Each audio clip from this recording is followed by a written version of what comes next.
بسم اللہ الرحمن الرحیم نحمدہ ونصلی علی رسولہ الکریم۔ میرے عزیز ساتھیوں، میرے ایک پیارے بھائی کا فون آیا اور انہوں نے بتلایا کہ کتے رات میں کیوں بھونکتے ہیں، بڑی آوازیں نکالتے ہیں، روتے ہیں، خاص کر فجر کی اذان کے وقت تو اور بھی زیادہ پریشان کرتے ہیں، اور نمازوں پر بھی۔ کسی اور بھائی نے بھی براہ راست سوال کیا تھا۔ بہرکیف تمام سوالوں کا جواب میں آپ حضرات کو دیتا ہوں، اور بڑے دھیان اور توجہ سے سنیں۔ نبی علیہ السلام نے ارشاد فرمایا، حضرت ابو ہریرہ اس کے راوی ہیں، فرماتے ہیں کہ شیطان اذان کے وقت ریح خارج کرتا ہوا بھاگتا ہے، اور اتنی دور تک بھاگتا ہے جہاں تک اذان کی آواز آتی ہے، کیونکہ اذان میں اللہ کی تعریف، اللہ کی کبریائی بیان کی جاتی ہے، اور شیطان کو یہ بات پسند نہیں کہ اللہ کی بڑائی اور تعریف کی جائے، کبریائی بیان کی جائے، تو شیطان وہاں سے بھاگتا ہے۔ خاص کر فجر کی اذان کے وقت ایک سناٹا ہوتا ہے، اور اس وقت شور شرابہ کم ہوتا ہے تو آوازیں زیادہ آتی ہیں۔ اذان کی آواز دور مسجد میں بھی ہوتی تھی، اب تو مائک ہے الحمدللہ، ہر مسجد میں اذان ہوتی ہے، قریب قریب میں مسجد ہے۔ اگر دوسرے گاؤں میں بھی اذان ہوا کرتی تھی تو دوسرے گاؤں تک اس کی آواز آتی تھی، کیونکہ وہ صبح کا وقت سناٹے کا ہوتا ہے۔ اس لیے جب آواز زیادہ ہوتی ہے تو کتے کے کان میں بھی پڑتی ہے اور وہ بھاگتا ہے۔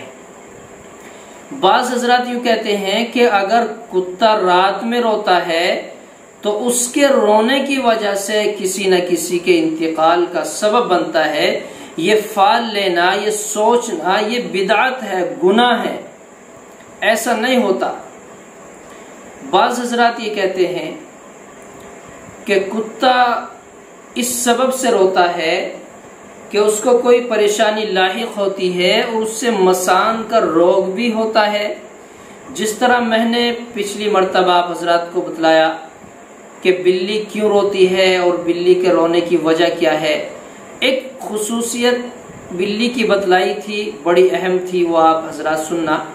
تو یہاں تو صرف مقصد یہ ہے کہ کتا کیوں روتا ہے، اس کی وجہ میں نے آپ حضرات کو بتلا دی۔